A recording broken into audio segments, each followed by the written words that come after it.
palestra do professor Henrique, que vai falar sobre a monarquia. Mas, só fazendo o fechamento e a abertura, meu nome é Coquinho, quer dizer, meu nome é Luiz Eduardo, mas só me chamam de Coquinho. Sou professor de História, faço parte da academia. E eu dizia, para todo que chegou agora, que eu estava dizendo para o menino aqui, que a comemoração da independência, do bicentenário da independência, não é só para se comemorar, é principalmente para se refletir sobre o que é independência. E as pessoas que lutaram para que se conseguisse essa independência. A independência é um processo constante, é um processo que deve ser construído por cada um de vocês.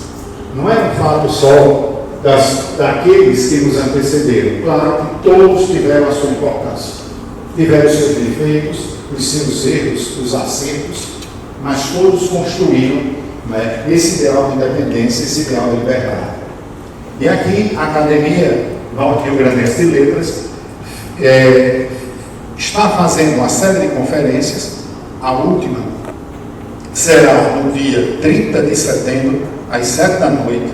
Será uma palestra proferida pelo ministro Dr. Marcelo Navarro, que é membro dessa academia, que falará sobre a ideia de independência do século XXI. Todos vocês já estão convidados.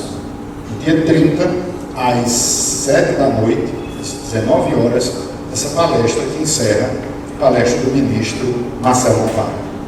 E é interessante, aqui na academia, só eu já tinha dito para os que estavam aqui, a Academia Norte Rio Grandense de Letras foi fundada em 1936 por Luiz da Câmara Cascudo. Ele e 25 intelectuais criam a academia. Cada um dos intelectuais tem um patrono, que foram os intelectuais que já tinham morrido.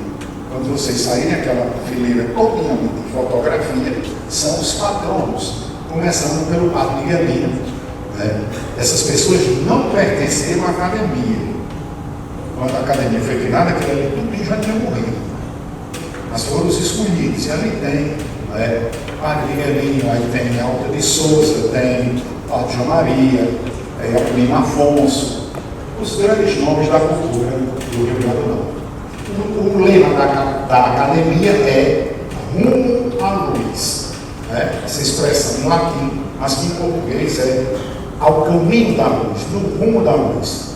Foi um lema escolhido por um grande acadêmico da fundação chamado o cônego Luiz Gonzaga Monte, o famoso Padre Monte. Foi um padre extremamente inteligente. Ele era um homem dedicado ao estudo da física, da matemática, da mineralogia.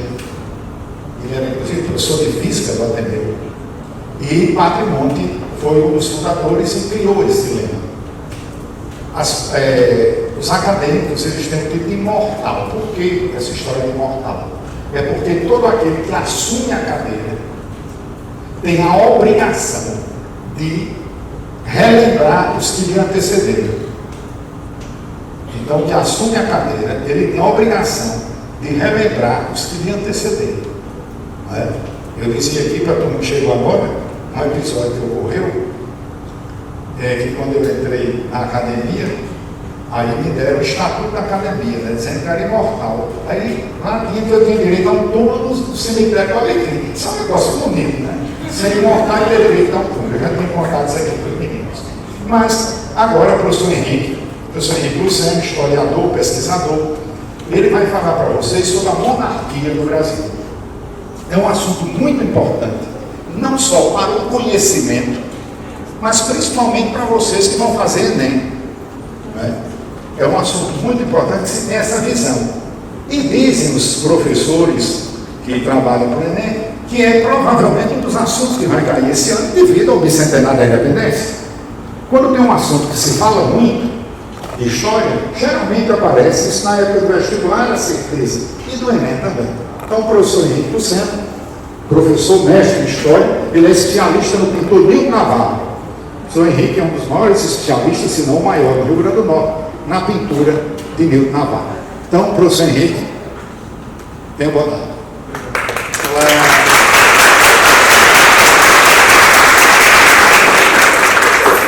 faz tanto tempo que eu não vejo tanta gente reunida para escutar uma aula que eu estou com vergonha.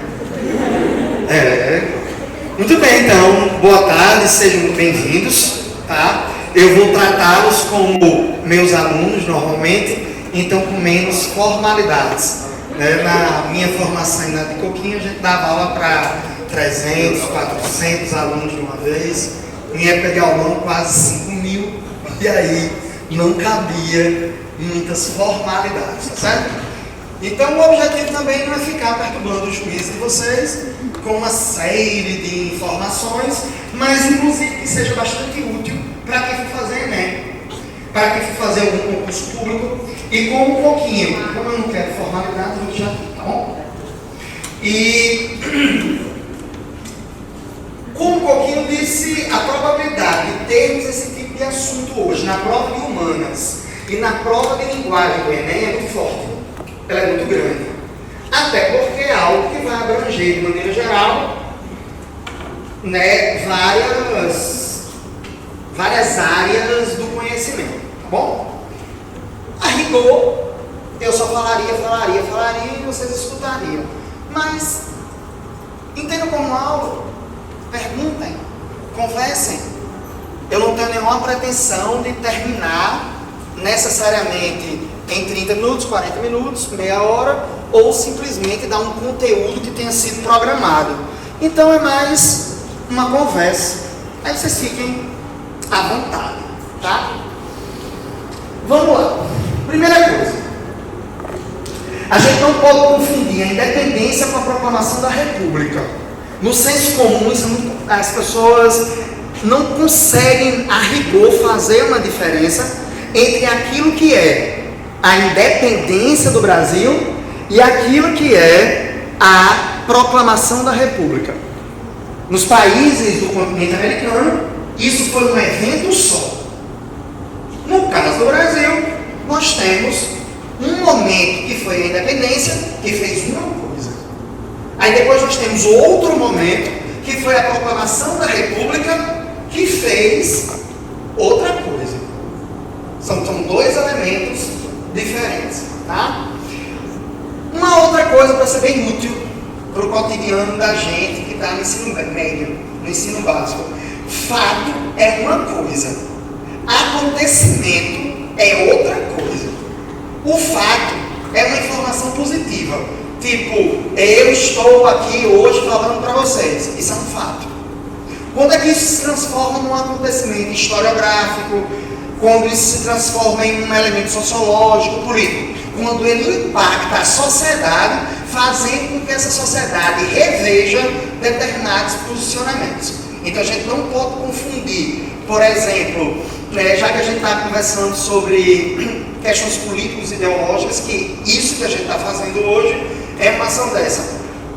A eleição de Lula ou a eleição de Bolsonaro foram fatos. Fato. Se isso vai alterar a sociedade brasileira, fazendo com que as pessoas repensem seus posicionamentos sociais, seus lugares de sujeito social, aí é outra coisa.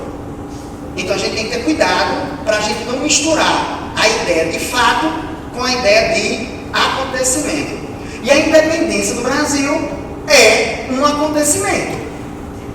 É um acontecimento processual, porque ele teve um deslocamento, ele teve uma mudança, ele teve uma alteração, ele não aconteceu de uma hora para outra.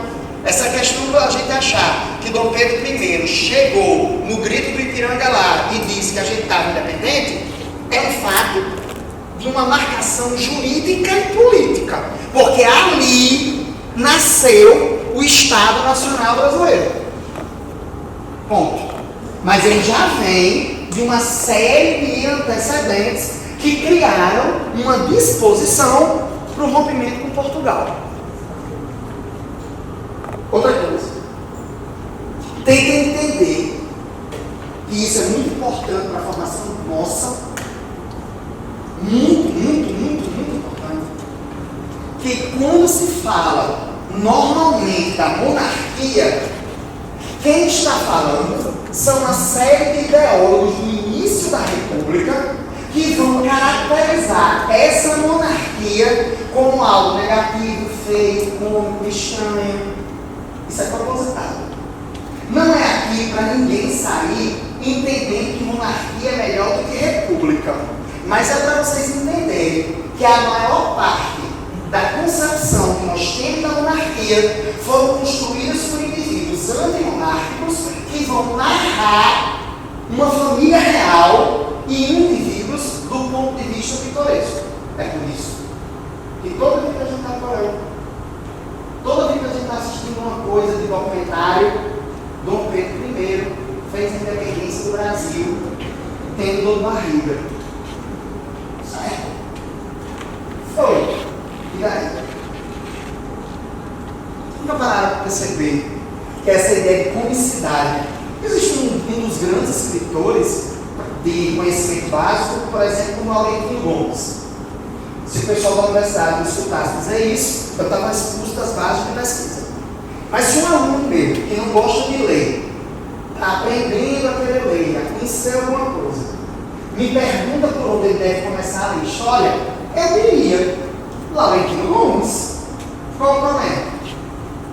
Laurentino Gomes é um dos elementos mais comuns de construção de uma família real que Dom João VI tinha medo de caranguejo. E Dom Pedro I, quando viu Dona Leopoldina pela primeira vez, baixou as calças e fez o número 2. E para Dom João VI tinha medo de caranguejo. Sei lá, ele está dizendo.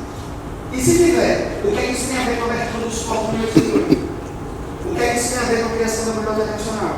O que é que isso tem a ver com a Biblioteca do Rio de Janeiro? O que é que isso tem a ver com a criação de faculdades, da escola de cirurgia, da escola das artes? Vocês perceberam que é o cômico, e esse cômico ele gera a ideia de descaracterização de uma monarquia e fica aí, ele não analisa o resto. Cuidado. Isso serve para qualquer coisa.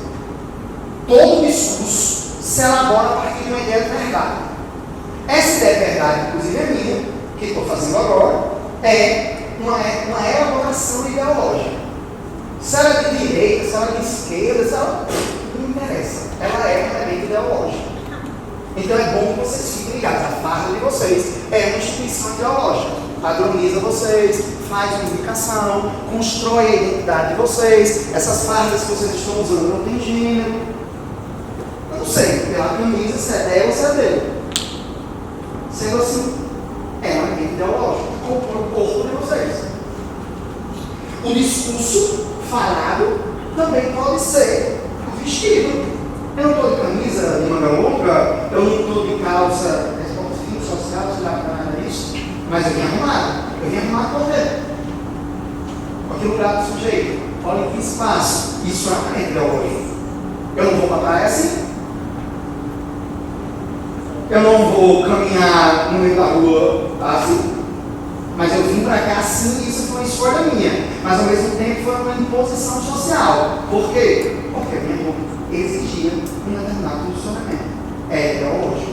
A mesma coisa acontece com a fala, a mesma coisa acontece com o nosso corpo. Se ele tem cabelos grandes, ele tem cabelos curtos, se ela tem cachinhos, se ela tem cabelo liso, é uma manipulação que eu fiz do meu corpo em algum momento. Isso também é ideológico e não se esqueça. Se eu tenho uma barba e eu tiro a barba, se eu pinto a barba para não ter o branco, é uma construção. Então sempre é. Nós, às vezes, é que não sabemos como é, mas seja qual for. E é assim que o discurso sobre a monarquia ele é elaborado. Significa dizer que eu seja monarquista? Não. Significa dizer que nós somos intelectuais, significa dizer que nós somos pesquisadores, historiadores e estamos dando a vocês possibilidade de vocês se encaminharem.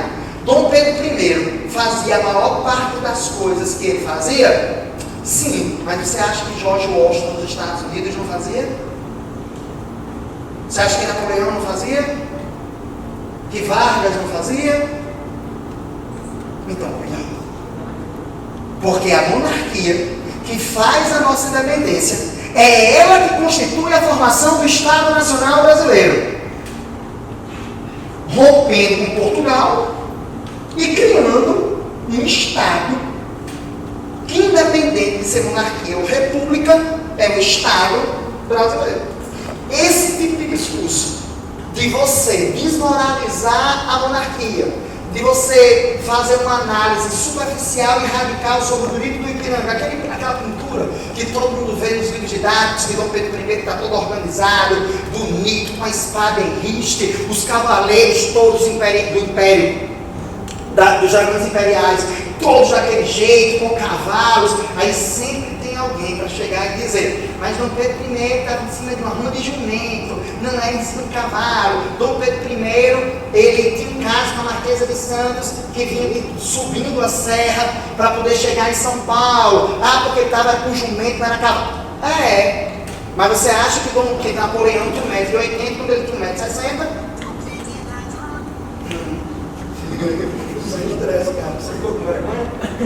Isso faz parte das opressões sociais. Mas também não se acostuma com muita verdade, não. Então, essas ideias estão diretamente vinculadas a como você elabora esse movimento. Qual é o problema? Cria um desserviço. Aí a gente não acaba nem analisando como a gente deveria esses momentos, esses indivíduos, e a gente acaba criando algo pejorativo sobre a gente. É por isso que diz que todo brasileiro é ladrão, que todo brasileiro é desonesto, que todo brasileiro é isso e aquilo, e pior, porque isso veio de Portugal. Então é genético.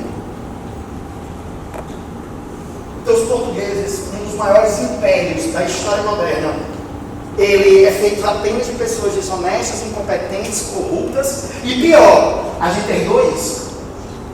Não. Se alguém é corrupto, aqui no país é corrupto, porque escolheu ser. E isso não é um comportamento que foi trazido necessariamente de Portugal.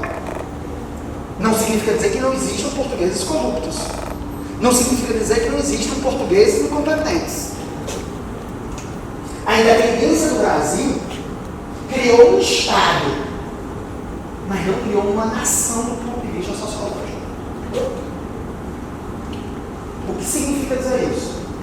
A identidade, que é uma identidade que estabelece uma comunidade imaginada, que é, na realidade, o quê? A ideia de querer ser brasileiro. E isso nos atinge, nos transformando em indivíduos que suprimem, em algum momento, as nossas diferenças sociais, econômicas e intelectuais.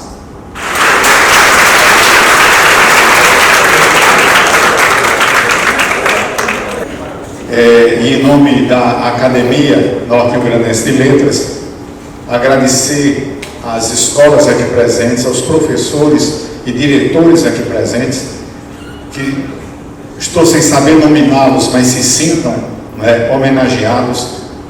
E a academia sempre estará de portas abertas para a juventude.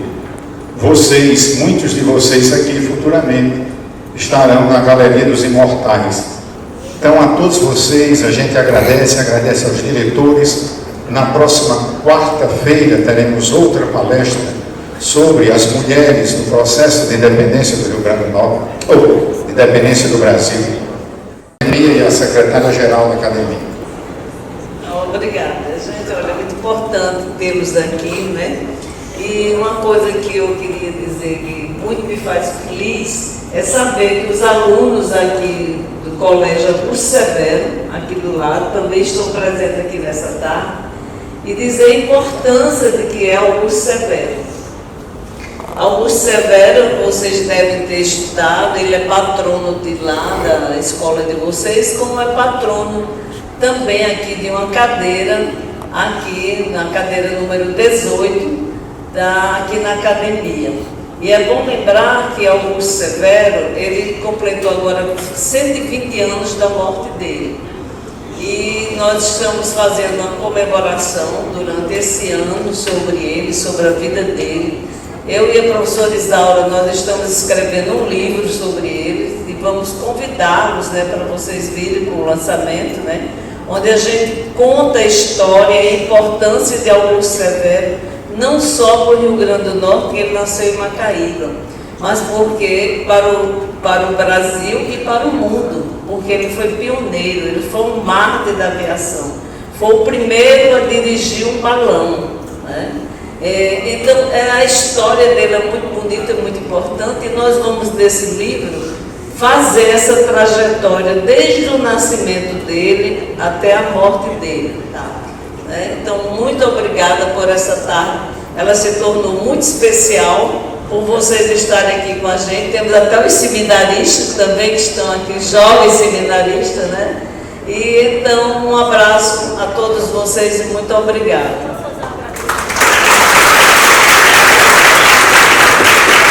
Eu gostaria de fazer um agradecimento aqui em nome da nossa escola. Eu sou gestora dessa escola pública, do SENEP, a primeira escola técnica estadual, é o SENEP. E quero agradecer ao professor Coquinho, que já recebeu no segundo dia a nossa escola. O professor Coquinho foi meu professor em 1993, mas ele não é velho, não, é porque ele começou cedo, certo? Então, o professor Coquinho, ele sempre foi um professor que mostrou os dois lados da história, os diversos lados da história. E eu tenho em mente todas as aulas que ele ministrava para a gente. Por quê? Porque ele trazia a história, nos fazia viver a história, certo? E não alienava os alunos. Isso é que é importante. Parabéns, professor. Parabéns. E o professor Henrique, também quero fazer uma homenagem, porque foi professor do meu filho mais velho, que hoje é formado em letras, já é formado em letras, vai ser o mais novo, se Deus quiser. E também é um professor que mostra o crítico ao aluno, ensina que ele também deve ouvir críticas, deve saber ouvir críticas, deve ser um aluno crítico, construtivo e saber ouvir a crítica e saber ser crítico. Então, parabéns por essas duas potências de história que a gente está aqui presente, que foi e é o berço da educação do nosso Estado. Parabéns, professores, que vocês continuem fazendo desses jovens pessoas críticas, construtivas, pessoas que tenham realmente o dever e o direito constitucional, né? O direito de saber o seu papel na sociedade também. E eu agradeço muito de ter tido a oportunidade de ser sua aluna e ter tido a oportunidade de ser mãe de um ex-aluno também, do professor Henrique. Muito obrigada.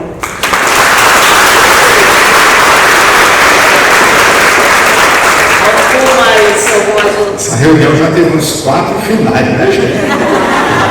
Então, agradecendo a presença de todos, desejando que vocês estudem, se aprofundem, cresçam como gente, que o mundo está precisando de gente no sentido genuíno da palavra.